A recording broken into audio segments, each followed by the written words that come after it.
우리 옆에 분과 이렇게 인사하겠습니다. 사랑하고 축복합니다. 주님과의 만남이 행복입니다. 네. 오늘 봉독한 말씀을 가지고 만남의 축복과 변화라는 제목으로 함께 은혜를 나누려고 합니다. 사람은 인생을 살아가면서 만남이 가장 중요합니다. 그래서 보면 먼저 세상에 태어날 때 부모님을 잘 만나야 됩니다. 부모님과의 만남은 얼마나 귀한 축복인지 모릅니다. 그리고 배움의 터전에서는 선생님과 친구를 잘 만나야 합니다.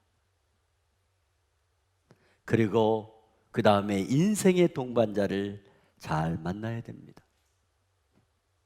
이렇게 세 가지 만남을 잘 이루게 되면 이 세상을 살아가는데 아무 문제가 없습니다. 그러나 저와 여러분의 인생은 그저 세상에 왔다가 떠나가는 허무한 존재같이 보일지 모르겠지만 그렇지 않다는 것입니다. 이 세상에서 우리의 인생이 끝나게 되면 예수를 믿는 사람들은 다시 영생의 삶을 이어가게 되는 것입니다. 그러므로 영생의 주인 되신 예수 그리스도를 꼭 만나는 사람이 가장 복된 만남이 되는 줄 믿으시기를 바랍니다. 미국의 한 감옥에서 있었던 일입니다. 사형수 한 사람이 아침 신문을 읽다 말고 대성통곡을 하며 울고 있었습니다. 신문의 큰 제목에 미 연방공화국 제22대 대통령 클리브랜드 취임이라고 하는 글과 함께 실려있는 기사를 보고 우는 것이었습니다. 그 기사를 보고 대성통곡을 하며 눈물을 흘리는 사형수에게 교도관이 물었습니다. 아니, 당신은 왜 이 기사를 보고 그렇게 슬프게 통곡하고 우는 겁니까? 그러자 사형수는 눈물을 닦으면서 자기의 지난 과거를 이야기해 주었습니다. 네, 오늘 대통령에 취임을 하는 클리브랜드 대통령은 나의 대학교 동창입니다. 그는 나의 절친입니다. 그 친구와 대학 시절 어느 날 길을 가다가 교회에서 흘러나오는 찬송 소리를 듣고 그 친구가 내 손을 꼭 잡으며 친구야, 오늘 주일날인데 우리 같이 교회에 가자 나에게 권했지만 저는 그 친구의 손을 뿌리치고 술집에서 기다리고 있는 친구들을 찾아갔습니다. 그리고 그 이후에 우리는 서로 다른 만남을 통해 두 사람의 운명이 이렇게 상발될 줄은 꿈에도 몰랐습니다. 주일날 예배를 드리겠다고 교회를 갔던 그 친구는 지금 대통령의 취임을 하고 있고, 세상 쾌락에 빠져 살아갔던 나는 지금 살인자가 되어 두려움과 초조함으로 사형 집행일자를 기다리고 있는 신세가 되었습니다. 그러면서 눈물을 흘렸습니다. 그렇습니다. 오늘 우리 인생은 결정적으로 누구를 만나느냐에 따라서 그 인생이 달라질 수 있는 것입니다. 세상 쾌락을 좋아하는 친구를 만나면 세상 쾌락에 빠지는 것입니다. 노름을 좋아하는 친구를 만나게 되면 노름에 빠지게 되는 것입니다. 운동을 좋아하는 친구를 만나게 되면 운동에 빠지게 되는 것입니다. 산행을 좋아하는 친구를 만나게 되면 산행에 빠지게 되는 것입니다. 한마디로 복된 사람을 만나면 복된 인생이 시작되고, 죄와 사망을 향하여 가는 친구를 만나면 불행한 인생이 시작되는 것입니다. 그러므로 저와 여러분의 마음과 생각과 뜻을 올바르게 잘 살아갈 수 있도록 하는 친구를 만나야 되는 것입니다.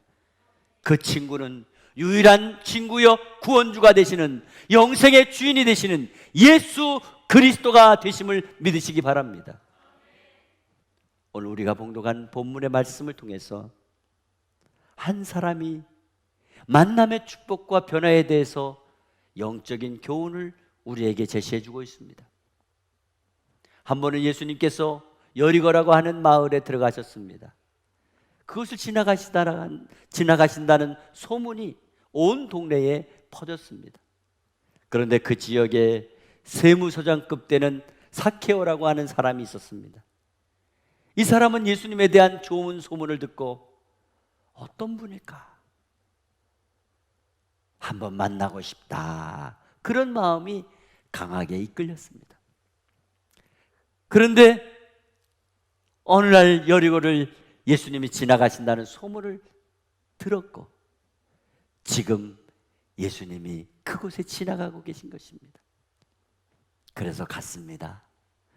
그런데 사람이 얼마나 많은지 그 사람들 틈에 예수님을 볼 수가 없었습니다. 그 순간 마침 앞에 돌 무화과 나무가 눈에 들어왔습니다. 그는 그 나무 위로 올라갔습니다. 그리고 그곳에서 예수님께서 지나가시기를 기다리고 내려다보고 있었습니다. 예수님께서는 이제 그것을 지나가고 계십니다. 그런데 갑자기 돌 감람나무를 쳐다보시면서 삭케오야, 어서 내려오너라. 내가 오늘 너희 집에서 지내겠다 하는 말씀을 하시는 거예요. 삭케오는 얼른 내려왔습니다. 그리고 너무 기뻐 예수님을 모시고 자기 집으로 갔습니다. 그것을 본 많은 사람들이 예수님께서 죄인의 집에 들어간다고 수군수군하며 좋지 않은 말을 하고 있었습니다. 하지만 어느덧 예수님을 자기 집에 모시고 융숭한 대접을 한 삭케오가 예수님께 자신의 마음속에 있는 고백을 드리게 됩니다. 예수님,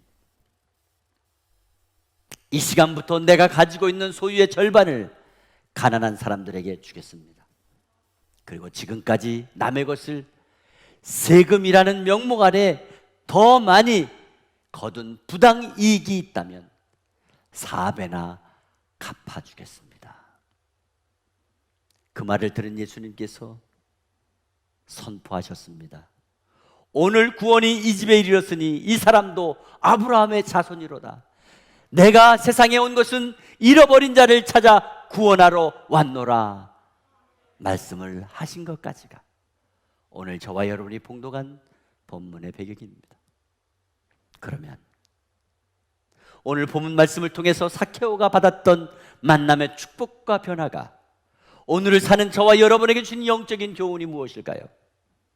두 가지로 말씀을 드립니다. 첫째로, 인생은 예수 그리스도를 인격적으로 만나는 것이 가장 큰 행복입니다. 오늘 본문 말씀에 보면 삭케오라는 사람은 당시 사회적인 지위도 있고 돈이 많은 사람이라고 볼 수가 있습니다. 그러나 그는 늘 외롭고 늘 고독했습니다. 세상적인 것으로 충만했지만은 영적으로는 늘 갈급했던 것입니다. 그래서 예수님에 대한 소문을 듣고 예수님을 보고 싶어 한 것입니다. 다시 말씀드리면 예수님을 꼭 만나고 싶은 존재로 마음에 다짐하고 있었습니다. 그러던 중에 예수님께서 자기가 살고 있는 동네를 지나가신다는 소문을 듣고 가서 만나려고 했지만은 사람들이 많아서 볼 수가 없었습니다. 그 이유는 삭케오가 신체적으로 작은 신장이기에 그 사람들 틈을 들어가서 볼 수가 없었습니다. 그래서 그는 돌 감람나무 위로 올라가기로 했던 것입니다. 제가 한 5, 6년 전에 이스라엘에 가서 삭케오가 왜 어른이면서 창피하게 돌 감람나무 위로 올라갔나 보게 되었습니다.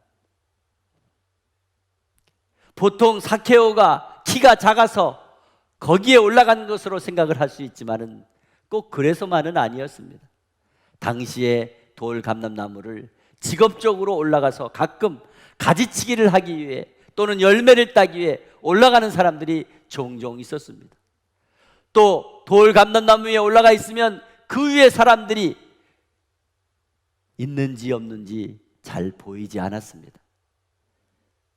그래서 삭케오는 거기에 숨어 있으면 아무도 알아보지 못하고 또 작업을 목적으로 올라가는 경우도 있기 때문에 삭개오는 자연스럽게 그 돌감나무 위로 올라갈 수가 있었던 것입니다. 그런데 놀라운 사실은 그 돌감나무 위에 숨어 있으면 잘 몰라보는데 예수님께서는 이미 다 아시고 삭개오의 이름을 불러주셨으며 삭개오에게 너희 집에 가겠다고 말씀하셨습니다. 여기에서 우리는 예수님과 삭개오의 만남이 얼마나 놀라운가를 알 수가 있습니다. 예수님께서는 이미 삭개오라는 사람을 알고 계셨다는 것입니다. 우리는 이 세상에 살면서 수많은 사람들을 만나며 살아가고 있습니다. 오늘 본문에 나오는 삭개오도 수많은 사람들을 만나며 살았을 것입니다.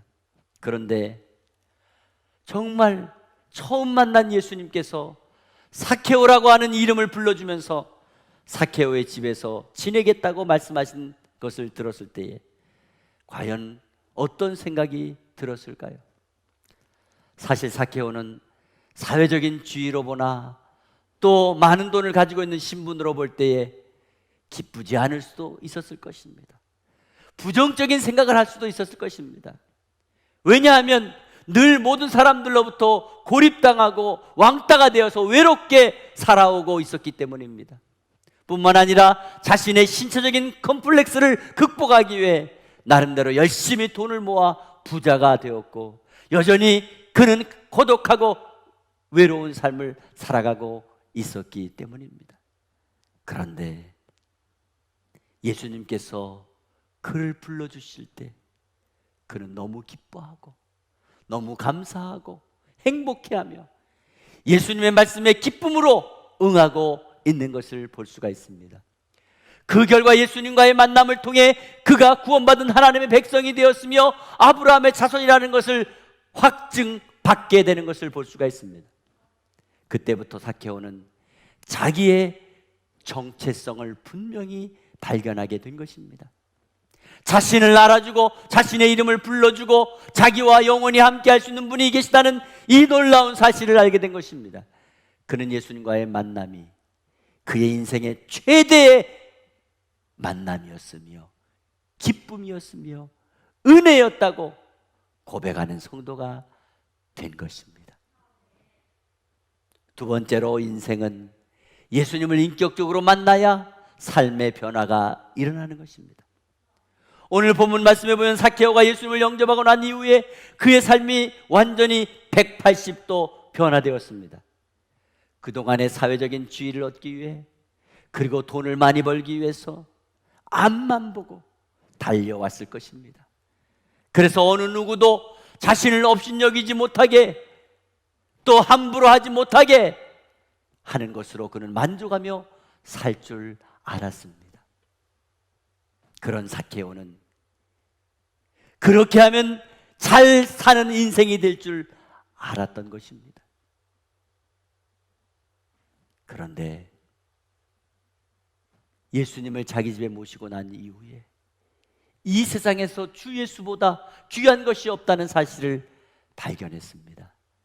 그래서 그가 가지고 있는 전 재산의 절반을 기꺼이 가난한 사람들에게 나누어주고 또 자신이 법이라고 하는 명분 아래 남의 것을 부정적으로 취한 것이 있다면 4배나 갚겠다고 선포하고 있습니다. 이것은 삶의 엄청난 반전인 것입니다. 삭개오의 삶에 180도 변화가 일어난 것입니다. 세상적인 시각으로 보면 분명히 의학적으로 신경과 치료가 요구될 수 있는 그런 엄청난 결단이라는 것입니다. 삭개오는 이제 자기 삶의 목표가 이 세상에서 영원한 천국으로 영원한 주님으로 바뀌어졌다는 것을 분명히 밝히고 있는 것입니다. 삭개오의 인생에 대해서 대반전이 일어난 것입니다. 그의 재산이 얼마나 되고 있는지 성경에 자세한 기록은 없습니다. 그렇지만 전 재산의 절반을 가난한 사람들에게 주고 또 나머지로 자신이 불의하게 취한 것에 4배나 갚겠다고 한다면 어쩌면 그의 재산은 몽땅 사라질지도 모릅니다. 모든 것을 다 포기하게 되는 그런 결단이 될 수도 있습니다. 여러분, 우리 같으면 이런 사태를 어떻게 해명할 수 있겠습니까? 그래도 노년에 먹을 건 좀 남겨놓고 그리고 드려야지. 이것이 일반적으로 생각할 수 있는 고백이 아니겠습니까? 과연 이것이 보통 사람이 할 수 있는 결단입니까? 아닙니다. 그러나 오늘 삭개오는 예수님을 만난 뒤에 완전히 180도 다른 사람으로 변화되었다는 것을 말씀해 주고 있는 것입니다. 세계적인 부호 록펠러는 잔혹한 독점 자본가로서 한때 미국이 가장 증오하는 기업의 사주이며 잔혹한 독점 자본가의 대명사였습니다. 불법으로 석유 사업을 독점하고 무수한 기업들을 희생시키고 노동자와 소비자를 착취하여 부를 축적한 사람으로 유명합니다. 1870년 스탠더드 석유회사를 창설하여 입법부를 매수하고 철도업자들과의 비밀 거래로 운임을 할인받고 뇌물과 사보타지 공세를 펴서 경쟁사들을 무력화시킨 이후에 정유업 물동량 90에서 98%를 차지하기에 이르렀습니다. 거대 기업의 독점은 결과적으로 가격의 인위적인 상승과 경쟁의 차단과 임금 저하를 초래하였습니다. 이로 인해서 스탠더드 석유회사는 미국인들에게 가장 증오받는 기업이 되었습니다. 심지어 석유 가격 횡포로 소비자와 중소업체들이 원성이 높아지자 1911년 미 연방대법원에서 이 석유회사를 34개 소기업으로 강제 분할하기에 이르게 되었습니다. 1913년 콜로라도 탄광에서 광부 9,000명이 작업 환경에 견디다 못해서 파업을 일으켰지만 회사가 고용한 민병대원들이 광부들이 머물고 있던 천막촌을 기습해서 불을 지르고 기관총을 쏘아대며 여자와 어린아이 50여 명이 죽었습니다. 이것이 미국 노동운동사의 가장 참혹한 러드로의 학살이었습니다. 이 탄광 소유주가 바로 존 데이비슨 록펠러였습니다. 돈을 벌기 위해서 가진 악행을 다 저질렀던 록펠러는 33세에 백만장자가 되었고 43세에는 미국의 최대 부자가 되었고 53세에는 세계 최고의 갑부가 되었지만 그는 행복하지 않았습니다. 그리고 55세에 엘러피시병에 걸려서 1년밖에 살 수 없다는 시한부 생명의 선고를 받았습니다. 그는 최후 검진을 위해 휠체어를 타고 갈 때에 병원 로비에 걸려있는 액자의 글이 눈에 들어왔습니다. 주는 자가 받는 자보다 복이 있도다. 주는 자가 받는 자보다 복이 있도다. 이 성경 구절을 보는 순간 그 말씀이 가슴에 박혔습니다.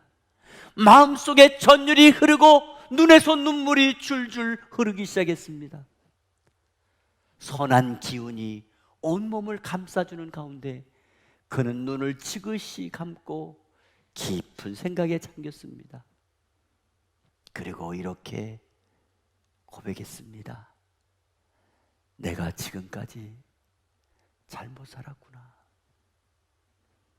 내가 지금까지 잘못 살았구나. 그런 일이 있고 잠시 후에 병원에서 시끄러운 소리가 났습니다. 정신을 차리게 하는 그런 소리였습니다. 병원에서 입원비 문제로 다투는 소리가 들려온 것입니다. 병원 측은 병원비가 없어 수술이 안 된다고 하고 환자 어머니는 수술을 시켜달라고 울면서 사정을 하고 있었습니다. 그것을 본 록펠러는 곧 비서를 시켜서 수술비를 지불하라고 지시하고 누가 지불했는지 모르게 하라고 했습니다. 그때 그는 지금까지 살면서 그렇게 행복한 삶이 있었는지 몰랐다고 회고했습니다. 그리고 그때부터 그는 나눔의 삶을 작정하고 시작했습니다. 아무도 모르게 주님의 이름으로 나누고 베풀기 시작했습니다.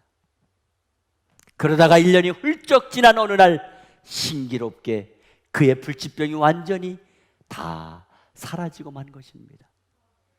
그 뒤에 그는 록펠러 연구소나 록펠러 재단의 후원으로 만들어진 페니실린이나 녹색혁명 프로젝트로 수많은 생명을 구했고 사회적 공헌을 수없이 많이 했습니다. 그는 98세까지 살면서 선한 사업에 힘을 썼습니다. 나중에 그는 그의 회고록을 통해서 이렇게 말했습니다. 인생 전반기 55년 동안은 돈을 쫓고 돈을 쫓기에 불안하게 살아왔지만 인생 후반기 43년은 나누고 베풀며 정말 행복하게 살았습니다. 이때만큼 행복을 느껴본 적이 없습니다. 사랑하는 성도 여러분, 오늘 사케오라고 하는 인생이 신체적인 컴플렉스로 반드시 성공해야 되겠다고 하는 욕심을 가지고 모든 일에 열심히 했을 것입니다. 그는 누구보다 더 열심히 더 수고하고 애써서 돈을 모았을 것입니다. 그래서 그는 사회적인 지위를 얻었고 부자가 되었습니다. 그러나 그의 인생은 행복하지 않았습니다. 편하지 않았습니다.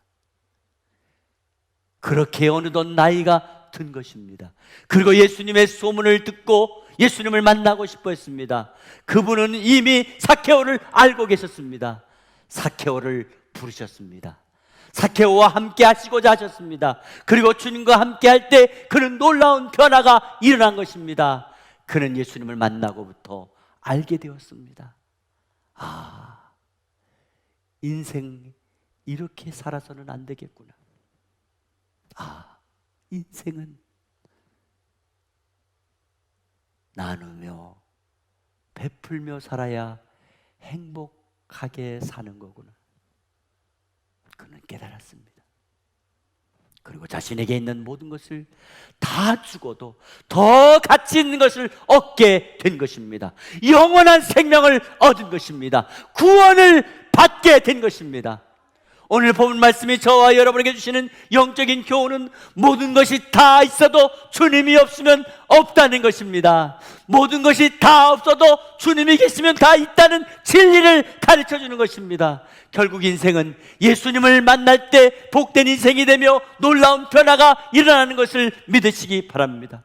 오늘 예수님을 만난 사케오의 만남이 주는 축복과 변화가 저와 여러분의 삶이 되어 우리가 아브라함의 자손이며 영생을 약속받은 성도로서 주님 한 분만으로 만족하며 진정 이 땅에서 행복한 인생을 살아갈 수 있는 저와 여러분 되시기를 주 예수 그리스도의 이름으로 축원드립니다.